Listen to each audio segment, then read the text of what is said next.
100 शब्द प्रति minute dictation start करते हैं 5 सेकंड बाद।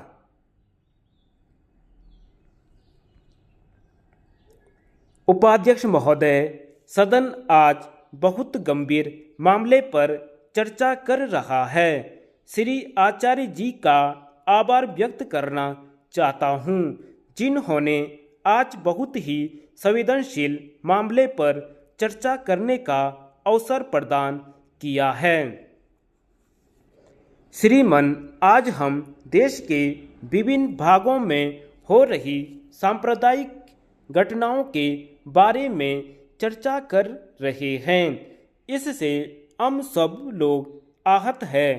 सदन ने इस मामले में गंभीर चर्चा की है और कई माननीय सदस्यों ने अपनी भावनाएं व्यक्त की हैं।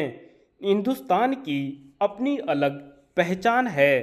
यह ऐसा देश है, यहाँ सभी धर्म को मानने वाले लोग और सभी जाति के लोग रहते हैं।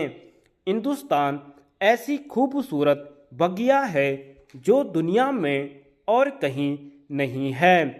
हमारा विधान अलग है और हर व्यक्ति को स्वतंत्रता प्राप्त है कि वह अपने धर्म का पालन करे।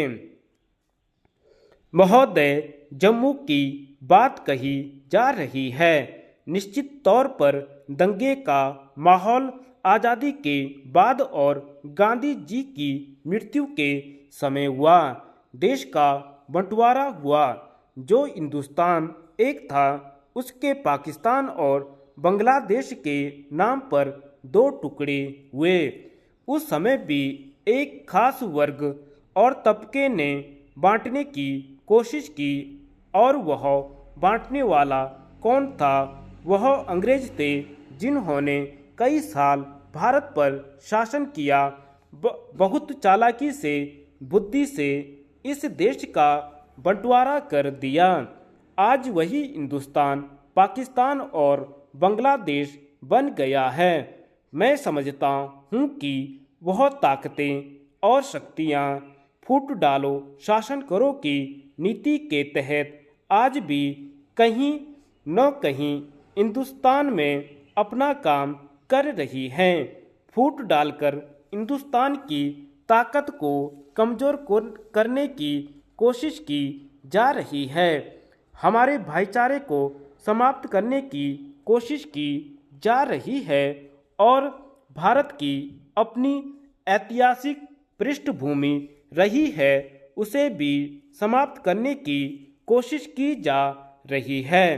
भाई भाई को जाति धर्म के नाम पर अलग करने की कोशिश की जा रही है। हमें हिंदुस्तान पर गर्व है, यह हमारी शान है। हमारा लोकतंत्र, हमारी लोकशाही की चर्चा पूरे विश्व में होती है। आज निश्चित तौर पर हमारे देश पर खतरा मंडरा रहा है।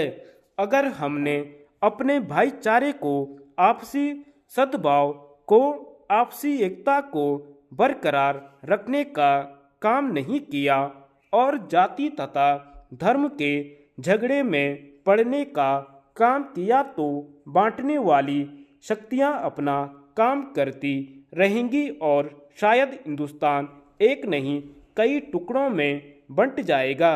आज उन फुरकों को याद करें जिन्होंने आज़ादी को प्राप्त करने के लिए हिंदुस्तान के लिए जान की बाजी लगाने का काम किया था।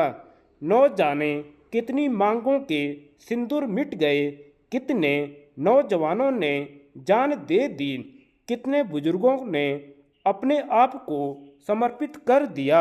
देश आज़ाद हुआ और उसकी बदौलत लोकतंत्र आया और हम यहाँ बैठे हैं। यह एक गंभीर विषय है। अगर हम एक दूसरे पर आरोप प्रत्यारोपण करते रहेंगे तो इस समस्या का समाधान नहीं निकलेगा। हमें गंभीरता से विचार करना होगा। हिंदुस्तान एक कैसे रहेगा? हमारी सभ्यता तथा संस्कृति कैसे एक रहेगी, यह देखना होगा। मुझे हिंदुस्तान पर और हिंदुस्तानी होने पर गर्व है। दुनिया में हिंदुस्तान की ताकत बड़ी है। दुनिया में हमारे लोकतंत्र की पूजा हो रही है और हमारी पहचान बनी है। हम विकासशील देशों की श्रेणी में आगे के नंबर पर आ गए हैं। इसमें सबका कंट्रीब्यूशन है। अगर देश में दंगे होते रहेंगे, गुजरात या देश के दूसरे भागों में ऐसी स्थिति उत्पन्न होती रहेगी तो क्या हिंदुस्तान एक रह पाएगा? अगर भाई भाई का खून बहाते रहेंगे तो हमारी अर्थव्यवस्था कहाँ जाएगी? हम दंगों में उनके दल के साथ नहीं रहे हैं। हम दंगों में उनके साथ रहेंगे भी नहीं। जिस प्रांत की चर्चा हो रही है वह बहुत बड़ा है।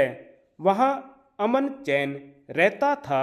वहाँ हजारों लोगों की मौत हो गई, अरबों रुपए की संपत्ति बर्बाद हो गई। जिस रफ्तार से वह राज्य आगे बढ़ रहा था, क्या आज उसी गति से आगे बढ़ रहा है? क्या उसमें कमी नहीं आई है?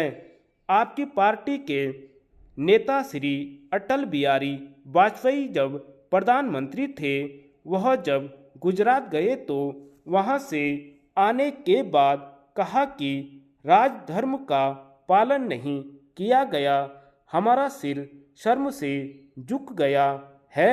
इसमें बड़ा प्रमाण क्या है? वहाँ की राज्य सरकार बिल्कुल नकारा साबित हुई है। धन्यवाद।